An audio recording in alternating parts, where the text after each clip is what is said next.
سلطان عبد الحمید ثانی نے جب مسجد نبوی شریف کی تعمیر کا حکم دیا تھا تو پورے ترکی سے لوگوں کو بلایا تھا کہ اپنے اپنے بچے لے کر کے آؤ.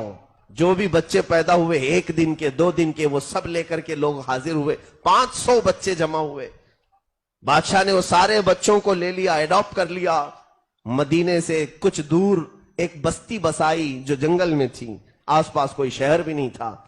ان بچوں کے لیے پاکیزہ دائیں رکھی گئیں جو ہمہ وقت قرآن کی تلاوت کرتی تھی.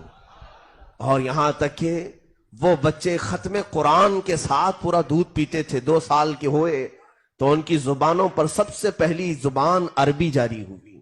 ان کی ماں کی کوئی زبان ہی نہیں تھی, یعنی مدر ٹنگ تھی نہیں. جو انہوں نے دایا سے سنا وہی بولنے لگ گئے, قرآن ہی بولنے لگ گئے. اور جب بچے وہ 5 سال سے 7 سال کی عمر میں ہوئے تو سارے لوگوں کو حافظ قرآن بنایا گیا اور پھر انہیں عالم بھی بنایا گیا. ہر ایک بچے کو ہنر سکھایا گیا. کوئی معمار بنا, کوئی الیکٹریشن. ان 500 لوگوں کی تربیت میں تقریباً 25 سال گزر گئے.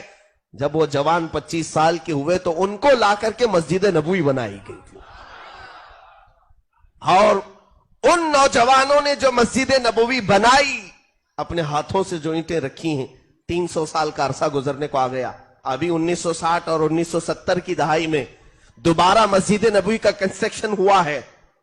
سعودی بادشاہ کے زمانے میں یہ جو ابھی آل چل رہی ہے, انہی میں کا ایک بادشاہ تھا جس نے توسیع کی اور بڑھایا ہے مسجد نبوی کو, بہت بنایا.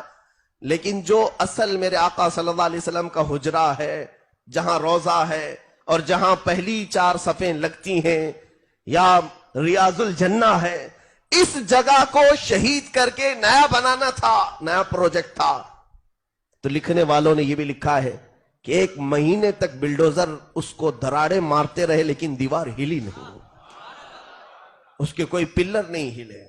اسی لیے کہ میرے عزیزوں, ان بچوں نے جو ادب کا مظاہرہ میرے آقا کی بارگاہ میں پیش کیا تھا, اللہ اللہ, وہ اگر اینٹ بھی زیادہ ہوتی تو وہاں کاٹتے نہیں, 12 کلومیٹر دور لے جا کے کاٹتے تھے کہ اینٹ کے کاٹنے کی آواز سے میرے آقا کی بے ادبی نہ ہونے پائے. اور پوری مسجد کی تعمیر ہو گئی, کسی دیوار پر انہوں نے قدم نہیں رکھا. ایک لکڑا اس طرح سے زمین پر گاڑتے تھے, اس لکڑے پر ایک پٹا باندھتے اور اپنی کمر میں ایک پٹا باندھتے اور لٹک کر کے مسجد نبوی کی دیواریں بڑھایا کرتے تھے. پیر نہیں رکھا. اور اس کام کی برکت یہ ہے کہ آج تک وہ دیواریں ویسی کی ویسی ہیں, میرے آقا نے اسے ویسی قبول کیا ہے. ساری چیزیں نہیں ہو گئیں لیکن مسجد نبوی کا وہ حصہ آج بھی وہی ہے جو ترکیوں نے بنایا تھا. حضور کا حجرہ وہی ہے, میرے آقا کی جالیاں وہی ہیں, جالیوں کا ایک لوہا بھی بدلا نہیں. آج تک وہاں لکھی ہوئی عبارتیں بھی وہی ہیں. اس لیے کہ یہ چیز ہوتی ہے میرے عزیزوں, جب بچے کی صحیح معنوں میں تربیت ہوتی ہے اور وہ جوان اپنی تربیت کے انداز میں آ کر کوئی کام کرتا ہے تو مولا اس کام کو سدا قائم رکھ لیتا ہے.